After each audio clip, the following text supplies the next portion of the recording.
Welcome back to Whitt Acres. Today we're going to be doing the June garden tour.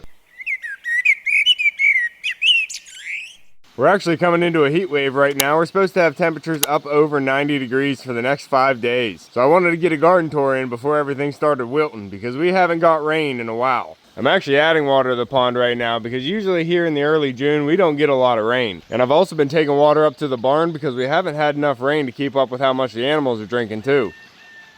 Good job, Rufio. But right now we're in mid-June. The daylilies are starting to bloom and we have a lot of those around the property. There's a lot of other colors starting to come out as well. But I've been pretty busy this year and I haven't been able to keep up with all the maintenance in the gardens like I'd like to. So at this point in the year, I just have the grass mowed. I don't have all the yards edged. I don't have all the gardens mulched. So I really haven't been able to keep everything in show quality, but we're gonna still take a walk around and see what's looking good. Right here on the staircase, we have volunteer snapdragons that came back. If I didn't have the volunteers come up in here, I probably wouldn't have any flowers in these pots right now. So I know the bees are appreciating the volunteers. We also have this volunteer hosta that popped up in the cracks of the steps. So the gardens here go through phases. Even throughout the year, they're always changing. I think right now we're looking at a good lived-in look. I've been pulling a lot of greens out of the cold frame here and giving them to dabbles in the ducks. So I have most of the new shoots of the lettuce busted off here, and we have a bunch of peas actually been growing here. I've been popping off, giving to the ducks. They love the peas in their water. But blooming on the pond bank here, we have the blue Chinese forget-me-not, and the bees love this flower. And that's one reason why I just keep letting this reseed here on the pond bank.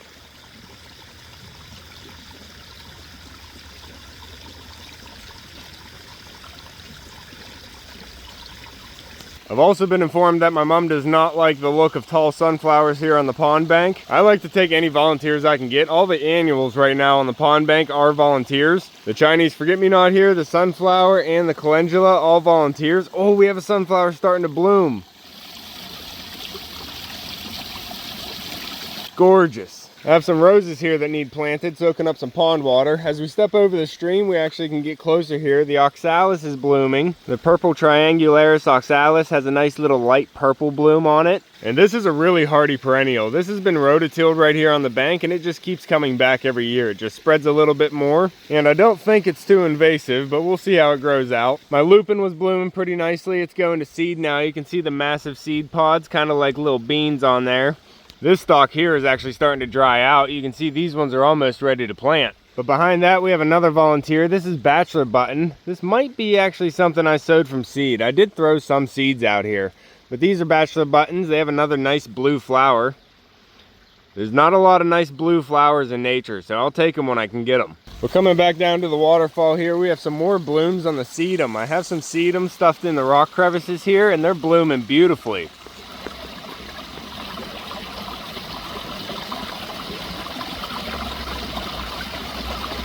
That's been doing really well here in the rock crevices. We also have one at the top of the other waterfall over here.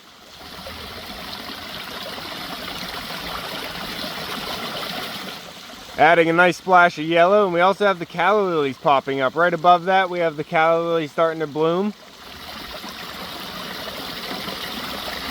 That one's a perennial here, which is really good because I didn't do much planting out here at all on the pond bank. But I did get in there and start scooping out some of this thick algae blanket on the bottom so we can actually see the gravel now. The pond is actually always crystal clear unless we get a heavy rain. So we have a nice crystal clear pond and you can actually see all the way down to the bottom through 4 feet of water. Pretty clear. I started putting some aquarium floating plants inside the tubes here just to help soak up some nutrients. I'm just seeing how they do. The leaves of these plants are actually a lot smaller out here in the actual sunlight than they are inside on my grow lights. I haven't got any other pond plants for this yet, so I'm just using the plants that I have from inside. We can see Yang the koi right there getting bigger. Bluegill swimming right beside it. We have some goldfish in here. We also have a largemouth bass. I don't see the bass right now. Usually swimming out here. We have 3 caves though in this pond. So there's one right there, there's a cave there, and under here we have 3 caves, so they're hiding right now. And up this stream, whenever we have the pond full, it's actually leveled off with this bog filter, and we had one of the bluegill swim into here. So we have a bluegill actually living in the bog filter right now, and until we get the water level up high enough, he's not going to be able to swim out. So unlike the goldfish, I can't even get close to the water or that bluegill will swim away. So I haven't been able to get in there with a net to try and get him into the main body of water. So he might have to live in there until the wet season. So these little patches of green next to the bench and the rock here, these are actually from the pumpkins that I left here in fall.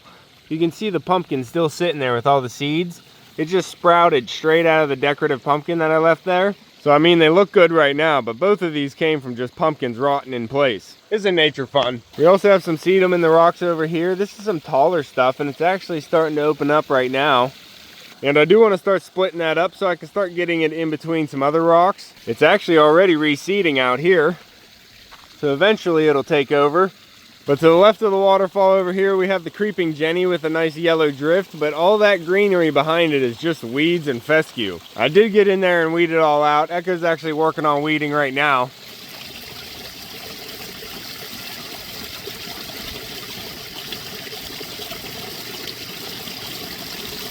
Always working, pup. Good boy.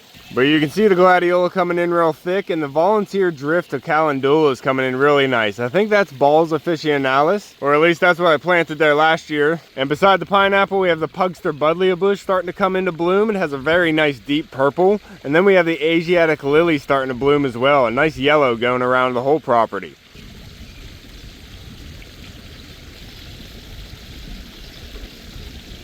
And you can see the stalks are up on the hostas, so hosta season is going to be coming soon. Oh, there's one bluegill. Oh, aerator.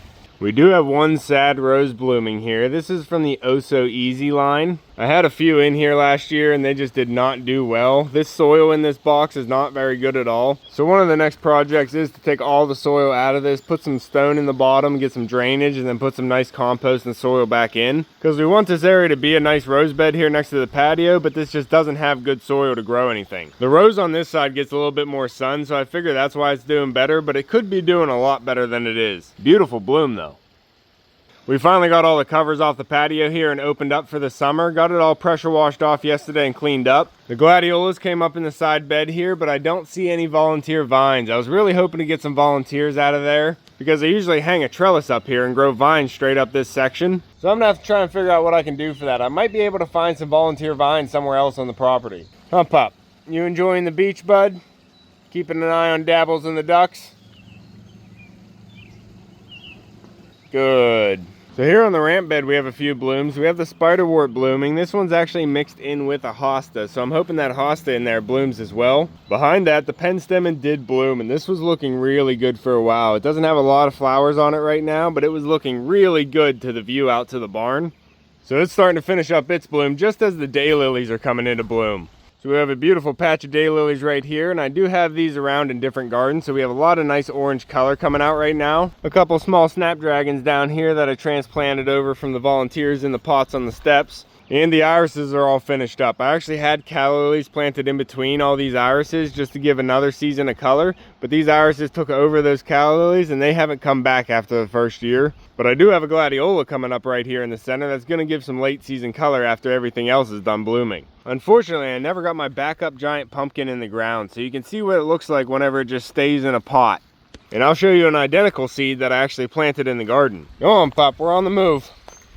We're actually going to be hanging out here later today, so I'm going to have Dabbles and the ducks out free ranging. I did get them to go swimming into the pond yesterday, so I'm hoping I can get them back into the pond today. It's going to be a hot day, so I shouldn't have to convince them much. Hold on, pup, we'll go out front first. My dogwood is looking beautiful and full right now. I probably have to prune some of those lower branches so I can keep it fit in that space. Most of the yuccas are blooming on the property, but this one is not getting as much sun as the others. I am loving the structure underneath this stone pine here. But right beside that, we have variegated hostas, and they're starting to put up their shoots, so it's going to be hosta season here soon. I'm hoping I can do an end of the month garden tour and show off all the hostas. Huh, pup, we got flowers by the greenhouse, buddy. More daylilies over here by the greenhouse, and we have another butterfly bush. This one's a kaleidoscope butterfly bush, and it's getting pretty big this year, so I'm hoping this one has a nice show of color. Oh, the geyser. But just behind here, we're getting a nice bold red. These are the Asiatic lilies, and they're starting to bloom around the property too. And they're getting a little crowded out by this sumac, and I have another one over by the ramp that needs to come out, even though it looks kind of good. Now over here in the side garden, we'll start heading out towards the front. I did have this garden looking really nice in the spring with fresh mulch, but as you can see, the weeds just come right up through it. I don't spray in my gardens. I try to keep it pretty natural. I just try and keep it looking as good as I can. But I have sedum over here, a barberry, and a hibiscus, and I kind of have this garden balanced with similar plantings on each side. And then on the back side, I have 4 Thuja green giants growing out. They're in their 4th year, but I think I need to add some more evergreens back here. I don't really like looking at the neighbors' houses. The golden spirea is blooming right here. This is a bee favorite. They have such tiny little flowers. Oh, ants are on there too. Oh, there's the little bee. Hi, buddy. You're working on the spirea. Whenever this is in full bloom, it's usually covered in pollinators. But today we're actually doing a garden tour in the morning. I usually do them in the afternoon whenever the weather already warmed up. But my brother's going to be coming over with his dogs later for a cookout, so I don't have time to do it later. I'm trying to get it done now. Now, I have similar plantings in this garden, and it was pretty balanced for a while, but with this giant maple tree here on the right, it does shade out this side of the garden. So the left side of this side garden actually gets a lot more sun and grows a little bit better than the other side. So as you can see, I have a Mars hibiscus on that side, and it's a little tiny thing compared to this hibiscus over here. Now, it's a different kind of hibiscus, but it does get a lot more sun than that one, so it's just growing so much more full. Right beside it, this is all crocosmia. I planted, I think, 60 bulbs in a little drift here, and they really grew together. I wanted to get in there and separate this out before they grew out this year, but it's a process, and other things took priority. Now, not all the hostas bloom purple. Some of them bloom white. This one is a white bloomer. It has a little shade of lavender purple in there. I think you can see that. But it does have a pretty white bloom on it. And I do have another barberry on this side, but you can see it gets a lot more sun as well. And then the daylilies are starting to pop up in the back. And the centerpiece tree here is nothing special. It's actually just a volunteer cherry tree that I just left grow because I didn't have a bigger tree to put in its place. And I like to block off as much of the neighbor view as I can, so I'm just letting that one grow until I have something better to put in its spot. Over here you can see the Cleveland pear is doing well, getting nice and big. I might have to come in here and water this willow. It does not look too healthy. And with the high temperatures we're gonna have today in the next few days, I don't think that's gonna do too well. I need to get some water on that thing. It's a big tree, but I don't think it's getting enough water in its spot. I do have a hedge of these daisies that got way too big though. I have a Bobo hydrangea behind here. Hey Bobo. It's starting to put on its blooms, but it's just getting completely shaded out by this Shasta daisy. We have a butterfly bush here starting to put on its pink buds, and we have more pink buds right here with this salvia. I had 3 salvias planted here and only 1 came back this year. That's really unfortunate. We got thistle in the back here, and then what's this? I don't know, but it's a weed. Come on, everybody out. Everybody out. There you go, salvia, that's your spot. We did it on video. We got this whole area covered with 4 inches of fresh wood chips, and you can just see the thistle coming straight through it. So I need to get down here with a weed whacker. I just didn't have time to do it before the garden tour. The limelight hydrangeas are getting pretty big on this line. They're probably gonna have a really nice bloom this year. I am gonna have to move these inward into the yard a little bit so I can get some evergreens behind them though, into the oak row. This oak has some leaf curl going on it right now. I don't know what's going on.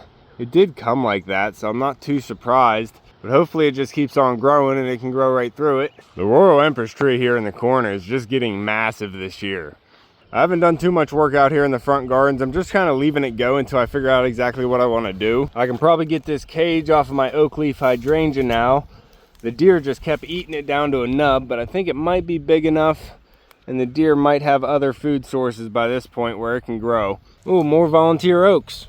Underneath the Royal Empress tree out here, we have a circle of hostas, and they're all starting to put on their buds. That'll look nice underneath the tree here. This tree is just massive. I love this tree. I planted it from seed, and it's been growing for about 5 years, or this is its 5th year it's coming into. The world's fastest growing tree, Palawonian tomatosa, Royal Empress. Get this pokeweed out of there. And I love the look of the split on this trunk. It just adds a lot of nice character to it. I'm Pop. Not a lot's changed on the front line here. Everything just got bigger. But next to the farm stand here, we have some more Asiatic lilies, the red ones right at the base of the purple clematis on the mailbox trellis. Looking gorgeous. Right now, everything around the mailbox is looking really good. We have a hosta at the base. That's going to be coming into bloom here soon. And the clematis has filled out the mailbox trellis beautifully this year. It's up over the top, even covering up the solar light. I have the ornamental grass behind it because clematis like to have shady feet. We have a volunteer sassafras tree right here growing up out of the chameleon ground cover, which I did bloom. I knew it was gonna bloom. Look at that little bloom on that thing. I've really never seen that ground cover somewhere else, and I really love the look of it. So if anybody else has that, let me know. We have some more Asiatic lilies out front blooming here. These are one of the tallest ones we have. And another hedge of daisies coming in. We did miss the peonies last month. I didn't get an end of the garden stroll through May, so all the peonies are finished up. If you did miss them, you can see them in the garden working videos. Whenever I'm just walking around the gardens doing work, I'm still showing off some of the flowers. Ugh. But right now, all the yuccas are blooming, and we're getting some full blooms out of these. These lilies aren't just gorgeous, they're also fragrant, so they're really nice for arrangements. In the jungle green here, we can find another pink rose blooming. I think this is from the Oh So Easy line. This is the Oh So Easy pink. And we have more gladiolas coming up in here, as well as Asiatic lilies and a lot of thistle. And this grouping of yucca has 3 massive stalks. Yuccas are more of a biannual bloomer, so they bloom every other year. But if you put a bunch of yuccas together in one group, they'll bloom every single year.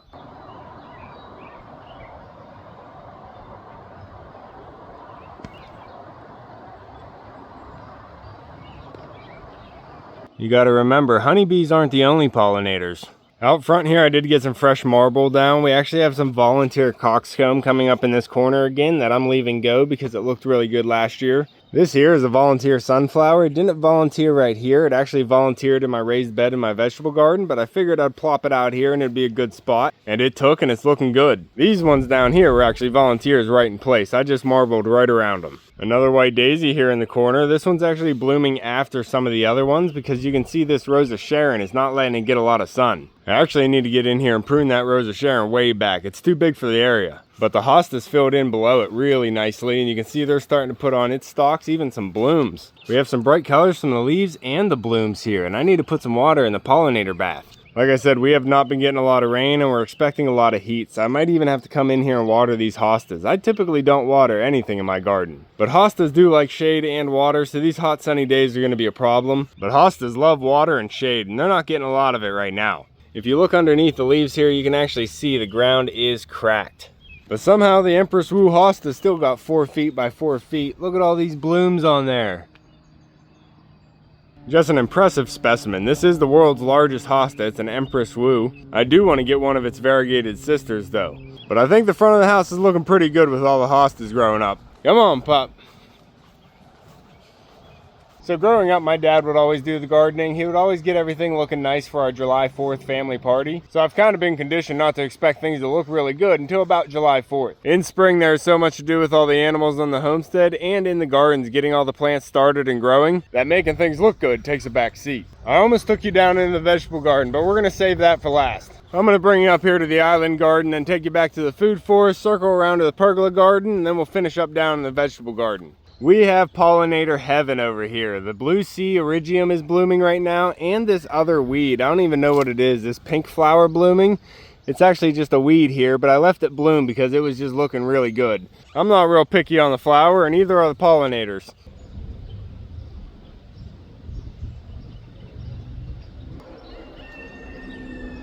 So on the end of the peninsula here, I did plant blue sea erigium, but I only planted one of them. It has been reseeding and volunteering out here ever since, and it actually looks pretty good right now with all the blue. And the bees are loving it. Like all my gardens, they would look a little bit better with some weeding done, and I probably should do that before all the daylilies start opening. There's at least a handful of daylilies in here about to show some different colors. A bunch of buds ready to pop. And there is a yucca up here. I planted just a bunch of perennials over here because this area gets a lot of sun, so I just wanted stuff to be blooming constantly, and the pollinators always had some food source. So of course we have another yucca over here blooming, and we have a bunch of hostas putting up bloom stalks as well. And look at this massive sunflower just volunteering right here next to this maple tree. The root system is so strong right here that I couldn't have planted something here if I wanted to, but nature found a way to put it there, and now it's taller than me. Oh, my ice plant's trying to bloom. I thought you were gone, bud. You got one little arm left. I thought the rest of you was gone. I counted you out, and look at you, you're blooming. Huh, Pop? Don't step on it. But it is getting full out here in the island garden. We have the calla lilies coming up here along the pathway. I didn't get the marble redone on this pathway, but it's on the list. The calla lilies are popping up and they channel back here to the bench. You could say it has a bunch of weeds in there, but you could also say it's just a polyculture. I have another Empress Wu hosta back here living its best life. This one's a little bit younger than the other one, but it's probably happier. It has a lot more shade back here and the water sits for it. But I like it right there. It's a little shady back here and a little darker, so I wanted something brighter. So I picked this candy corn spirea. So it has a really nice bright leaf, and it's starting to bloom right now. And just a little white daisy to finish the pathway off here. So not all my gardens are really at show quality right now, and that's fine. I'm still building out these gardens, trying to figure out exactly how I want them to look. And nature really doesn't want perfection. It just wants to grow, and I've been letting it grow. So out here in the food forest, we have all my berries, and they are growing out here. We have some raspberries starting to come on right here. Little green berries, not quite turned red. Behind the raspberries, I have the Josta berry that's looking really big. I've never got a berry off of that one yet. All the birds came in and got it. But it too is starting to put on fruit, so I'm hoping I get something off of that this year. We'll go that way, but before we do, we have one more berry over here, and that's the black raspberry, and it's actually ripe. We can come right in here and actually pick some of these black raspberries, because I don't spray anything out here. So we can pick them right off the plant and eat them. Sweet. There's actually probably a pretty good harvest on these right now. Even more down here. Good job, Rufio. But yeah, I don't have a dedicated raised bed for my berries or a pruned up hedge. I just heavily wood chipped an area in my garden and turned it into the food forest. I added some flowers too. So after the raspberries and the Josta berry, we have the blackberries, and these are actually putting on flowers still, and they have berries starting as well.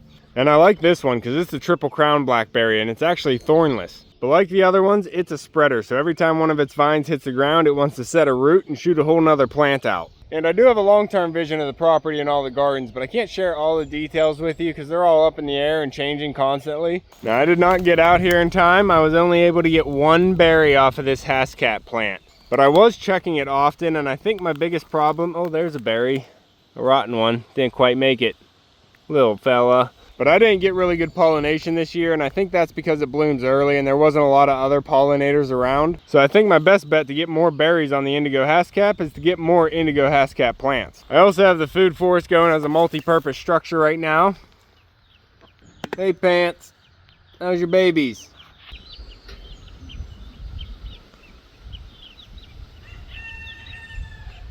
I got one of my chickens, Pants, raising up her 8 babies out here. And you can see where they were sitting. They did some good job weeding. What are you doing, pup? You hunting? All I can see is tail, buddy. On this side here, we have the currants, which is one of my favorite berries. That one doesn't look good. That one kind of looks good. We have, oh, no, it's got a hole in it. There's probably a bug in there. You can have it, Pants. But these currants, when they are ripe and good, whenever they are ripe, they are tasty. So hopefully we can get some off of this. But I'm hoping to get some off of this because whenever these are ripe, they are tasty. And these are still green, so I'm looking for some black currants. And I don't want this grapevine in here. Oh, I hate the grapevine. You having any luck, pup? You found a strawberry or no? Well, let that be a lesson. Plant your strawberries in the sun. So there is a lot of work to do out here in the food forest, but like I said, I just wanted to get some berries in here and some food producing plants started and growing. And would you look at that? This is actually a volunteer plant because all my berries are planted on that side of the food forest where the sun is, and this one gets the afternoon sun, but it's a volunteer that I didn't actually dig up. What are you doing? What are you doing? No, if they climb the tree, they're safe. But I left this volunteer grow until I could dig it up and transplant it again, and I never got to that point. And you can see this is starting to put on berries. Oh, let me see how tasty that is. That's good. And right beside that one, we have another one putting on food here. Look at that. I'm getting a whole snack out here today. But my plan for the food forest was to make a place that you could just walk in and find food. There's a lot more growing to do and a lot more different food plants I want to add, but I think we have a good start. Huh, pup? Oh, don't pass it up, pup. Look at this. We have borage. And you can actually just pluck this flower and eat it too. It tastes like cucumber. I had some borage interplanted with my tomatoes whenever I had them on this trellis, and the borage just keeps coming back. Now on the outside edges of the food forest, I want to get some fruit trees in here, and this is a bonfire peach. The deer actually did some damage to it early on, but I pruned it back and it's coming up nicely now. I think that's more of a fall producer though. Over here on the corner, we have my nectarine tree, and it's growing really well, but it's not putting on any fruit. I think this year I'm going to come in here and prune this down so it's at a more manageable height, but I just don't see any fruit start. Is that a fruit? Is that just a leaf? I actually think I might see one.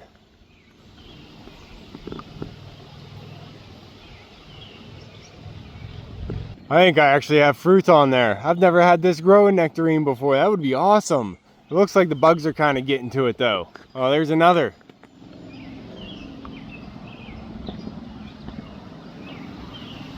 The bugs are definitely eating those up. That's no good. Oh, pop. But underneath the poplar tree here, we have another hedge of the daisies, and these white daisies are popping up everywhere now. They're actually way bigger than I thought they were going to be. I was thinking they were going to be half that height. I think I would prefer half that height. But this yucca seems to already finished up, and then we have the orange rocket barberry shooting off some color. A beautiful hedge coming around here though, and then it stops with sedum. Unfortunately, the killdeer I don't think was able to hatch any eggs this year. She's actually standing over the eggs, shading them right now to try and keep them cooler because we actually have a hot day. It ain't easy hatching eggs. Huh, Pop? But we have a beautiful drift of these white daisies coming around here, and then the sedum picks up, taking it the rest of the way over. Another hosta, of course, and then I did get some fresh marble on these pathways going into the driveway. And I even put a little bit underneath the bird bath. That'll look better whenever this area gets mulched. Like I said, I have a vision that's long-term for the garden, so not everything looks like it should until it does. Pop. But the orange daylilies are looking gorgeous this year. We almost have a full alternating line with the hostas. We just have one daylily that's behind all the others. This daylily right here is still going to bloom this year, but you can see it's behind the rest because my brother's dog Bub actually pulled one of the rocks off the wall and crushed it one year. So that really stunted it its first year, and then we planted this yellow maple tree here. This is a Norway maple, and it gives that plant just enough shade to put it behind the rest of them on its bloom cycle. And that's the same reason these white daisies aren't blooming yet underneath the Norway maple, because they don't get as much sun. If they were getting sun, they would be blooming like the ones over at the Pergola. Isn't nature interesting? Now we'll head over to the Pergola. Starting on the left side, you already saw the white daisies blooming. I started all these white daisies from seed one year, and I planted them all around the property, and I'm just reaping the benefits of them blooming now. I think they're looking pretty good next to the white yucca. Starting the pathway off here, we have a volunteer sunflower. We also have some gladiolas coming up on the side, and then it turns into a hedge of calla lilies. And they are starting to bloom. Hey, little one. They have different colors though, but I think a lot of them are this purple. And right behind it, we have the firelight hydrangea blooming. It is getting really big this year. And it's blooming a little uneven, but it has a lot more buds to come open on this side. And maybe something getting started here on the dark suit hydrangea. I see some buds. The firelight hydrangea here is a beautiful showy flower for the landscape, but it is very spread out whenever it opens, so it doesn't do very well in cut flower arrangements. Last video we got the gourds in the ground at the base of the pergola here. I'm hoping they start taking off here and we can get some really good growth over the next few hot days. It would help if I came out here and watered them though. My dad planted some dahlias back here. I don't know what they are, but they're starting to put on their buds. And I don't remember planting it, but we have some elephant ears coming up right here. If I can get this grass out of the way, you could see them. These elephant ears I don't remember putting in the ground, and we don't usually get elephant ears to come back after winter. They usually die out. But with this thick mulch, I don't know. Maybe they did make it through.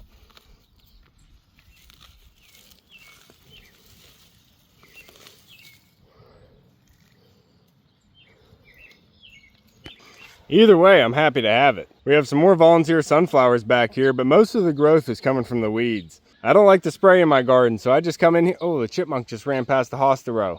Is that what you're hunting, Pop? So I don't spray weeds. I just come in here with the weed whacker, chop them all down, and I mulch over them. Oh, Pop, I saw him run away. But coming out to the front, you can see the silver lace vine is blooming on the archway.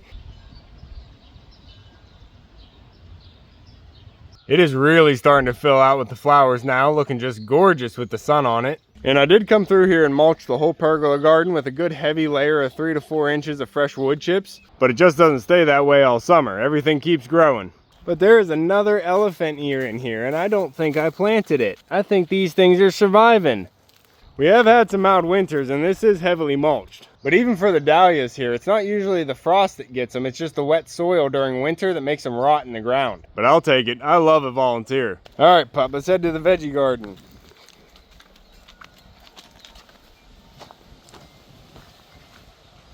Down here in the veggie garden, we do have some growth. The calla lily right here at the entrance is going to be blooming here soon. And we do have the hibiscus getting pretty big. Come on, Pop.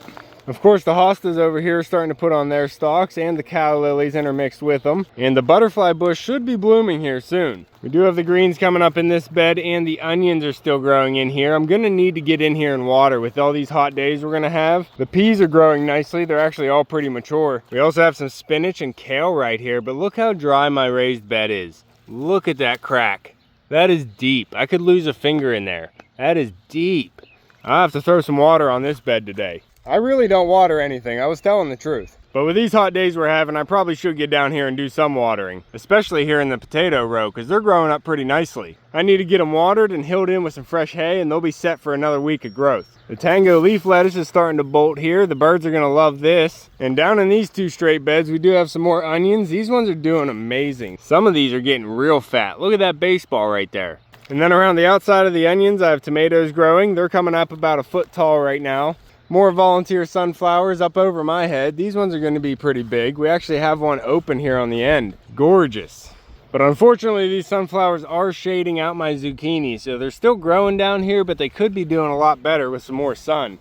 I have a couple more over here. They're still growing, so I'm hoping I get some fruit out of these. So I don't like to use fabric. I really don't even like the look of it. I'd rather mulch it over, but once you mulch it over, then all the weeds are just going to grow inside the mulch. So just for the squash mound out here, trying to keep down all the thistle and the pokeweed, I did put the fabric down on all three sides. I have a few holes I can still plant in, but I did get some of the pumpkins started out here. These are my backup Atlantic Dill giant pumpkins, so I'm hoping for some good growth out of these. They're just starting out. I sowed the seeds right into the soil here. We have some more thistle still coming up here. Never stops. But coming through here, we have some good starts of pumpkins, and we also have some different squashes as we make it down the line. These should all be pumpkins though. I want a lot of pumpkins. Right here are gourds. You can see a little bit of different seed here. This is a little shell on the top. You can definitely tell that's a gourd. And then right here we have some smaller seeds. I'm not quite sure what those are. I'll let them grow up a little bit more before I thin them. I did have some watermelons germinate, but it's probably a little late for the watermelons at this point, but I still like to try and grow them. Now for what I really want to show you, the giant pumpkin. So this is where all my gardening efforts are going. Anytime I have some time I can actually get into the garden and do some work, I come down here and make sure this plant is doing the best it can possibly be doing. Right now I would estimate it at about 14 feet long and about 12 to 14 feet wide. I actually have to curve this side because I don't have enough space to keep it going straight, so it could be a little bit wider. But I think it's been a month in the ground. We planted this I think May 14th and today's June 16th, so we're just over a month in the ground. I'll just give you a crash course of anatomy here on the pumpkin. You have the stump where the plant comes out, and then you have the main vine that trucks down the center. Off of that main vine, you're gonna have secondary vines that keep shooting out, and I have those all trained in line here with bamboo sticks. And then off of those secondaries, you're gonna have tertiary vines, which is the third vine that's gonna come off of it. The tertiary vine's gonna run a little bit more freestyle. But I have this side all trained out, and then this is the tip of the pumpkin, and we have actual growth about an inch from last night whenever I put it out here. But we have a hot day coming, so I'm expecting a good amount of growth. Trying not to walk on the soil and compress it too much, especially close around the roots. Pumpkins grow their roots really close to the soil, so if you're in there stepping close to it, you could be crushing roots. But you can see I have all the secondaries trained on this side, giving each one enough space so they're not overlapping each other. And I went in there at every other node point and I covered it with a big mud pie of soil. And at each node point, a root actually shoots down into the soil, expanding the root system of the plant. And if you cover it with a mud pie, you can actually get a root to come out of the top of the vine as well and turn back into the soil, expanding the root system even more. So that's what I've been doing here, and I've been trying to get this plant to grow as fast as possible. I'm using these bread trays to step on so I can expand my surface area and not crush any roots. And I've had pretty minimal bug problems right now. We just have some cucumber beetles coming in through here. I have been killing some of the squash bugs, but I haven't seen too many of those. The stuff I'm using is Captain Jack's Dead Bug. It's for organic gardening, flowers, vegetable garden dust, kills stuff. And I'll keep using that because it is for organic gardening. I try and keep the chemicals down. Even though this isn't an eating pumpkin, I might end up giving it to the animals. But that being said, I am just trying to grow a giant decorative pumpkin. So if that Captain Jack's Dead Bug can't handle something going on here, I am going to have to bust out the 7. I have marigolds and basil planted around the stump here just to try and mix up the scents. Bugs will actually fly around and find things by the smell of the plant. So I have some marigolds and basil down here to try and confuse them. I also have some sulfur powder sprinkled on my stump just to keep any of the splits from getting infected and keep anything from getting in there, trying to keep it dry. Oh, look at those beetles. Before I sprinkle any of the pesticide, I'm gonna have to go in there and take all the flowers out. You don't want to sprinkle pesticide and then attract the pollinators to it. But those beetles aren't the pollinators I want. But ideally, you're gonna want to pollinate your pumpkin that you're gonna be growing about 8 to 12 feet on the pumpkin vine. So right now I'm scouting that last little pumpkin flower. And on the end of that pumpkin, you can see a little flower bud. This is the female flower and the pumpkin itself. Back here, you can see a male flower. It always sets a male flower before a female flower. So you can see the male flower right here does not have a pumpkin at the base of the flower. So the idea is to have a male flower open the same time a female flower opens. So whenever the bee comes to pollinate and bounces between the two, it carries the pollen and pollinates the flower. But to make sure I get good pollination, I'll actually come in here that day in the morning and take the male flower and put it inside the female flower. We just have to wiggle it in the female flower, make sure the pollen gets in there, and then we want to close up the female flower so it doesn't get any cross-pollination from something else. But I'll get into more detail whenever it's time for that. I'm just really happy we have a big plant. That's going to be all for this one. It's going to be a hot day. I need to get some watering done. If you want to keep following along with everything here at Whitt Acres, make sure to subscribe down below. Hit that like button before you leave, and you can see me and Echo on the next one. Thanks for watching. Good boy.